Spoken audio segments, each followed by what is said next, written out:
So we're going to record on this computer. We're recording. So we're going to take a look at lesson 14, the puck, and how to turn it into an orthographic and isometric drawing in paper space. So I'm going to share the screen. So here's the puck. It's got lots of different layers, one for each of the different components of the puck, and including, let's see, the buttons and the numbers, which we'll look at in a different lesson. Okay. So you're going to put this in paper space. So the first thing you do is you click on Layout down at the bottom, Layout 1, and you'll notice right now it says Model Space and Model Space. So when you click on Layout, you'll see that it changes to paper space. And if you can see the object and you see a grid, it means that it's already created a viewport. So I'm going to zoom out a little bit so you can see the edges of the viewport. You want to make sure that before you zoom out, it's in paper space, because if it's in model space, see right now it says model space, it'll zoom in and out inside that viewport window, and you'll never be able to get to the edge. So make sure you're in paper. So this says paper, and then zoom out, grab the edge, and delete it. Oh my God, where did the drawing go? It's fine. It's still in model space. What you have here is an empty sheet of drywall, basically. So the second thing you want to do when you set up paper space is decide which drawing sheet you're going to use. So because this is a model of a mechanical component, not an architectural floor plan, I'm going to choose a mechanical sheet. So here's my Mech B 17 by 11.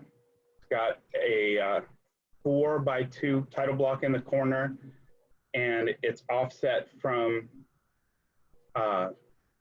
0, 0 by about 1/2 inch. So in my drawing, I'm going to go to, let's see, let's change to drafting and annotation. And I'm going to go to Insert, Insert, Recent Blocks. And that brings up your block dialog box. So I'm going to go to Other Drawings. I'm going to click on the 3 dots, the ellipsis, and I'm going to find where I need to be to find that mechanical B sheet. Okay? So I click Open.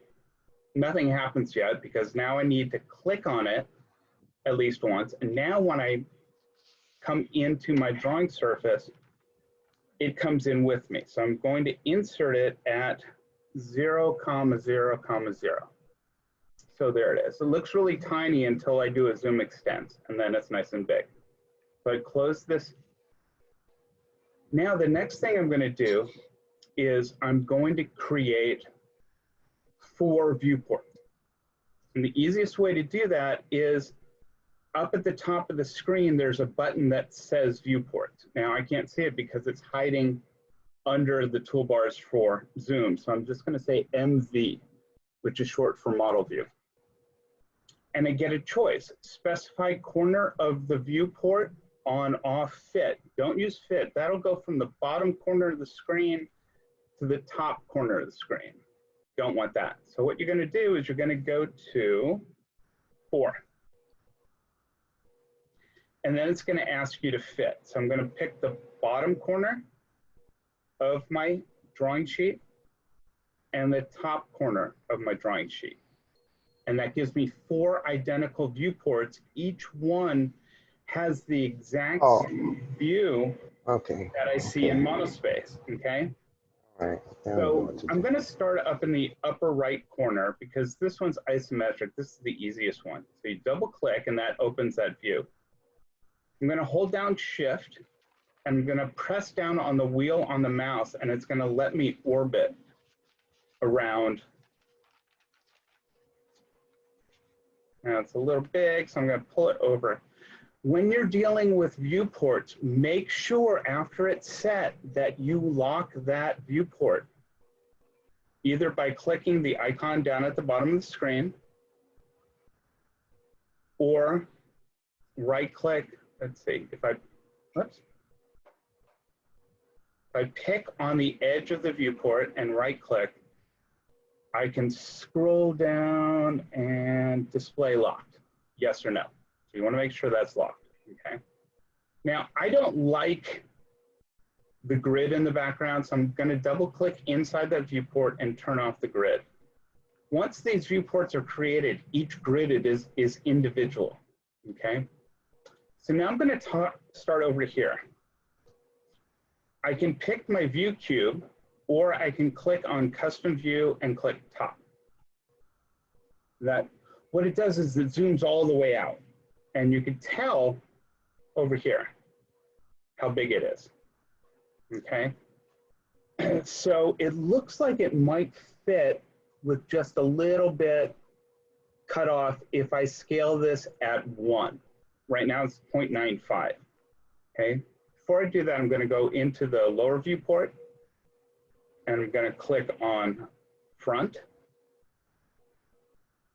and see how it's a slightly different number. This one's 1.14, this one's, let's see, you're skipping back and forth. Okay, let's go to this one. Same thing, I can either use the view cube or I can click custom view. Come on, custom view, there we go.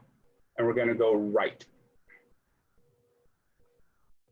Now, I'm seeing the butt end of the puck, but that's okay, because I'm seeing this side of it right here. But notice each one of these has a different scale number.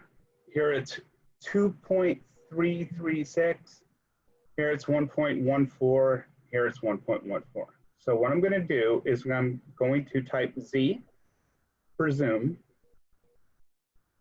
because you're not changing the scale, the physical scale of the object, you're just changing how far away it is, which is a zoom feature. So you go to zoom and there's a scale command. So click on scale and you have these two equations. N is the number of the scale. So NX just means 2 times, 3 times bigger. NXP, so if I say 1XP, that's times paper space. So there's 1 times paper space. And you can see right here, the equation says 1. I'm going to lock that. Come down to the lower one, zoom, enter, scale, enter, 1XP. Now visually, I can tell that they don't line up. I'm not going to worry about that right now. I'm just going to make sure it says 1 to 1, and I'm going to lock it. I'm going to go to this one, do the same thing, zoom, enter, scale, enter. 1XP, and I'm going to lock it. Now the question is, how do you get these views to line up? Think about pictures in your hallway, how you line them up. You don't line the pictures inside the picture frames, you line up the actual picture frames. So everything is locked, so I'm going to come into paper space. I'm going to zoom out a little bit so I can see everything. I'm going to grab this picture frame and I'm going to move it just out and away. And do the same thing with this one. I'm going to move it up a little bit so it's clear of the title block. So this is a good place for this right side view. So now I'm going to pick the corners of the viewport and drag them back so they snap back to where they were. And notice that the picture inside stays where it was, okay? So I'm in paper space, but I can draw construction lines that snap to the objects in model space. So I'm going to type XL for a construction line, horizontal, and I'm going to just pick this bottom corner.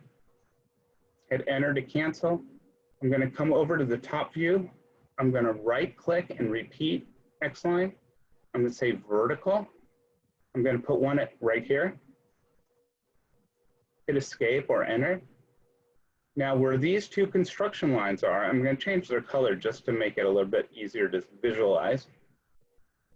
So I'm going to go to properties and I'm going to change the color.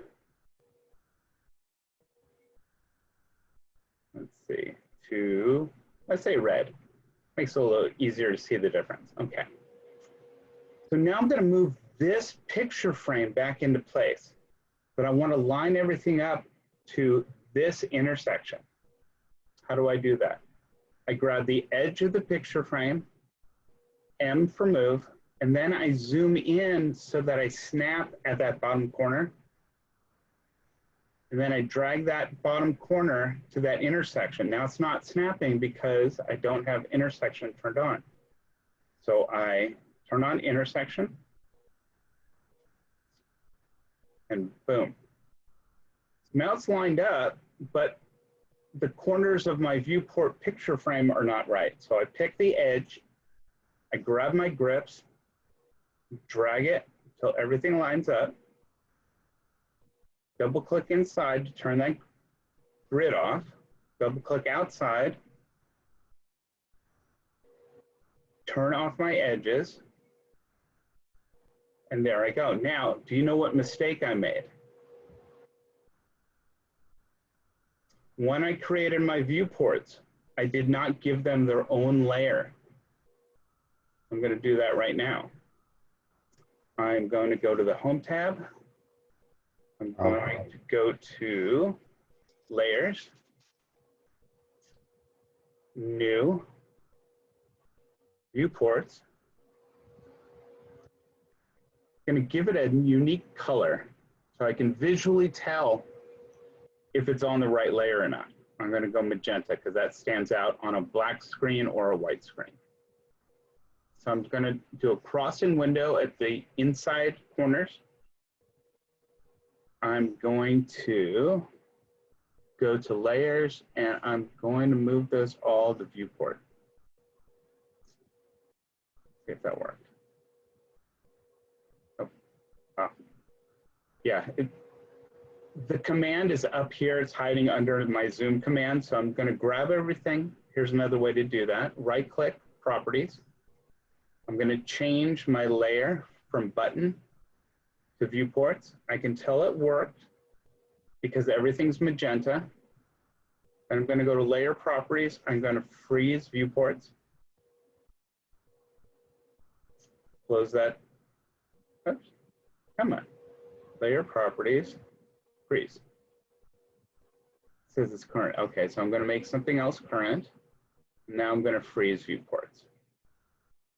Now I see I've got a grid in the background, so I double click inside here. I can open the viewport even though I can't see the edge of it. I'm going to turn off the grid. I'm going to come down here. I'm going to turn off the grid. I'm going to update my title block by clicking, right click, block editor, zoom, right click, block editor, and I'm going to type in all my information. Let's say describe changes. Okay, so here we go. So I'm going to copy that down and I'm going to say contract number 12345, title, etc. When you edit a block, make sure that you click Save Block before you exit. Save the block, and then close the block editor. And it updates. And that's all there is to it. Okay, so I'm going to stop sharing. I'm going to